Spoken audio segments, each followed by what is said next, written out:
Hello students, कैसे हैं आप सभी। उम्मीद करता हूं आप सब मस्त होंगे, बढ़िया होंगे। देखिए आज हम लोग ये जो आपका है यूनिट नंबर थर्ड जो आपका एनालिसिस बुक है, ओके, एनालिसिस बुक जो second year and third and fourth semester के लिए है ये वीडियो। एनालिसिस बुक जो मैथमेटिक्स का है उसका यूनिट नंबर थर्ड में याद रखिएगा चैप्टर नंबर 6 और चैप्टर नंबर 7 दोनों आता है। लेकिन मजेदार बात यह है कि चैप्टर नंबर 7 में क्वेश्चन ही नहीं है, यानी चैप्टर नंबर 6 को अगर आपने पढ़ लिया तो चैप्टर नंबर 7 को पढ़ो या ना पढ़ो एक बराबर है। चैप्टर नंबर 6 से ही पूरे 10 नंबर के क्वेश्चन आपके इस यूनिट से दिखाई दे जाएंगे, चाहे आप सेमेस्टर वाले हो चाहे ईयर वाले हो सकता है आपका ये जो चैप्टर है अल्टरनेट 3 जिसको हिंदी में बोलते हैं एकांतर श्रेणी, वो सेमेस्टर के सिलेबस में आगे पीछे हो सकता है, लेकिन जो आईएमपी क्वेश्चन बता रहा हूं वो ईयर और सेमेस्टर दोनों वालों के लिए पर्याप्त रहेगा। ओके, तो देखिए यूनिट नंबर थर्ड में दो चैप्टर है, चैप्टर नंबर 6 और चैप्टर नंबर 7।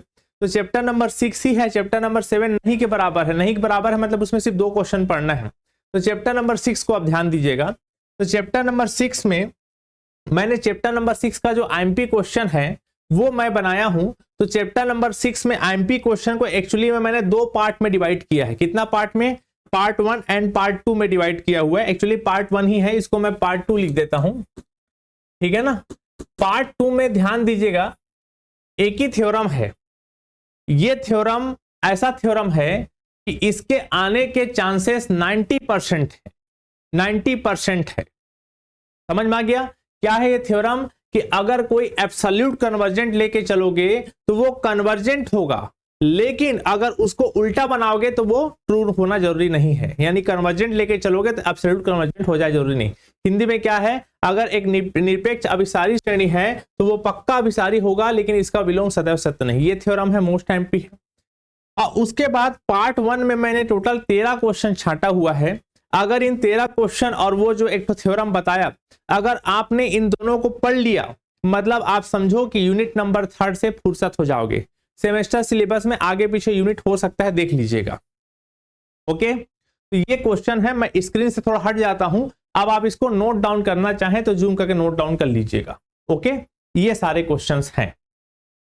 मैं जूम कर देता हूं, एक बार आप लिखेंगे तो अच्छे से एक बार देख के लिख लीजिएगा, ठीक है। अब इसमें भी कुछ बातें ध्यान देना कि यहां पर क्वेश्चन नंबर कौन सा टिक लगाया था, हाँ, क्वेश्चन नंबर जो 10 है वो बहुत इजी है, बहुत इजी है। मतलब ये क्वेश्चन इंपॉर्टेंट नहीं है बहुत ज्यादा, लेकिन कभी कभी पूछ सकता है बोल के बता दिया। ये बहुत इजी है, उसको क्वेश्चन मानो ही मत, तो 2 लाइन में बनता है। सबसे खास बात यह है कि सारे क्वेश्चन एक जैसे बनेंगे। क्या बनेंगे? एक जैसे बनेंगे। ओके, एक जैसे सारे क्वेश्चन बनेंगे। थोड़ा छोटा छोटा लिखा हुआ है बीच बीच में, आप इसको जूम करके देख लीजिएगा। मैं और जूम करना चाहूं तो आप इसको देख लीजिएगा। यहाँ पर कुछ जो क्वेश्चन है, जैसे यहाँ पर इसको देख लीजिएगा। यहाँ पर अगर आपको दिक्कत हो रहा होगा तो बीच वाला, ठीक है ना। चलिए ध्यान दीजिएगा। तो ये आपका हो गया चैप्टर नंबर 6 के सारे आईएमपी क्वेश्चंस। इतना को आप पढ़ लीजिए और उसके बाद आपका चैप्टर नंबर 6 से फुर्सत हो जाओगे और यूनिट नंबर 3 आपका कंप्लीट हो जाएगा। मैं फिर इन स्क्रीन से हट जाता हूं, मेरी बात सुनते सुनते आप क्वेश्चन को देख लीजिएगा पॉज करके। ओके, चलिए चैप्टर नंबर 7 भी यूनिट नंबर 3 के अंदर आता है, लेकिन वो 2 ही पन्ने का चैप्टर आपके बुक में दिया हुआ है और उसमें 2 ही क्वेश्चन है छोटा छोटा जिसको आपको पढ़ना है। मतलब जो भी क्वेश्चन पूछेगा इस यूनिट से वो चैप्टर नंबर 6 से ही पूछेगा। और 6 में भी जितना क्वेश्चन मैं बताया हूं मोर देन सफिशिएंट है। बहुत इजी चैप्टर है। ये जो क्वेश्चन जो लंबा चौड़ा दिख रहा है ना, एक्चुअली ये बहुत इजी है।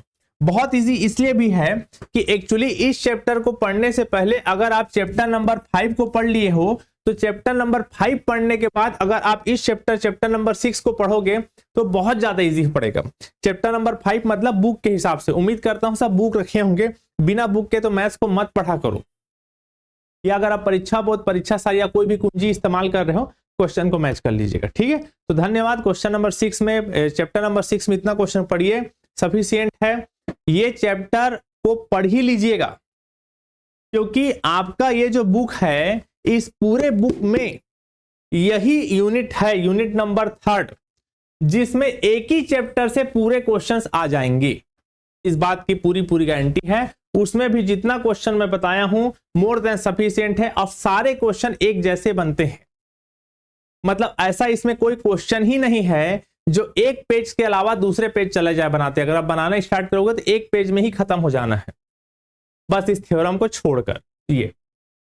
ओके, तो चैप्टर नंबर 5 पढ़ने के बाद तो ये चैप्टर बहुत इजी हो जाता है। ठीक है, चलिए ठीक है, थैंक यू सो मच। और अगर एक बात और बोलना चाहूंगा, जितना एमपी क्वेश्चन मैं दे रहा हूं, अगर आप उसे खुद से पढ़ पा रहे हो तो बहुत अच्छी बात है। अगर आप उसे खुद से नहीं पढ़ पा रहे हो तो हमारा ऑफिस वाला नंबर जो कि डिस्क्रिप्शन में डला रहता है, उसमें आप फोन कर लीजिएगा। फोन करने के बाद आपको 400-500 रुपए के मिनिमम प्राइस पे इन सारे क्वेश्चन का सॉल्यूशन इसी ऑडियो वीडियो क्वालिटी के साथ, जिस ऑडियो वीडियो क्वालिटी में आप मुझे अभी सुन रहे हैं, इसी क्वालिटी में आपको हम प्रोवाइड कर देते हैं, जिसका वैलिडिटी आपके एग्जाम तक रहता है। खुद से पढ़ोगे तो शायद टाइम लगेगा, हमारे जैसे कोई टीचर आपको पढ़ा देगा तो जल्दी हो जाएगा। अगर आप ओवर स्मार्ट हो कि आपको लगता है कि मैं खुद से सब पढ़ के कंप्लीट कर लेता हूं तो और अच्छी बात है। ओके, एक चीज हमेशा ध्यान रखा करो बीएससी पढ़ते समय कि देखो भाई, अगर आप परीक्षा बोध, परीक्षा सार या नोट्स पा गए हो कहीं से, पढ़ोगे पास हो जाओगे, हो सकता है अच्छे नंबर से पास हो जाओगे। लेकिन एक चीज याद रखना, अगर आप कहीं कोचिंग या कॉलेज का प्रोफेसर ढंग से आपको नहीं पढ़ाया है या आप नहीं पढ़ पाए हो, आपका बेसिक कमजोर हो जाता है। इस बात को आप दिमाग में डाल लो। बाकी आप खुद समझदार हो। अगर आपको लगता है कि अच्छी ऑडियो वीडियो क्वालिटी के साथ, जिस क्वालिटी में आप मेरा वीडियो देख रहे हैं, इसी क्वालिटी के साथ अगर आपको मेरा वीडियो चाहिए जो कि मेरे ऐप में प्रॉपर चैप्टर वाइज डला हुआ है, तो आप जो डिस्क्रिप्शन में नंबर है उसमें कांटेक्ट कर लीजिएगा। ठीक है, थैंक यू सो मच।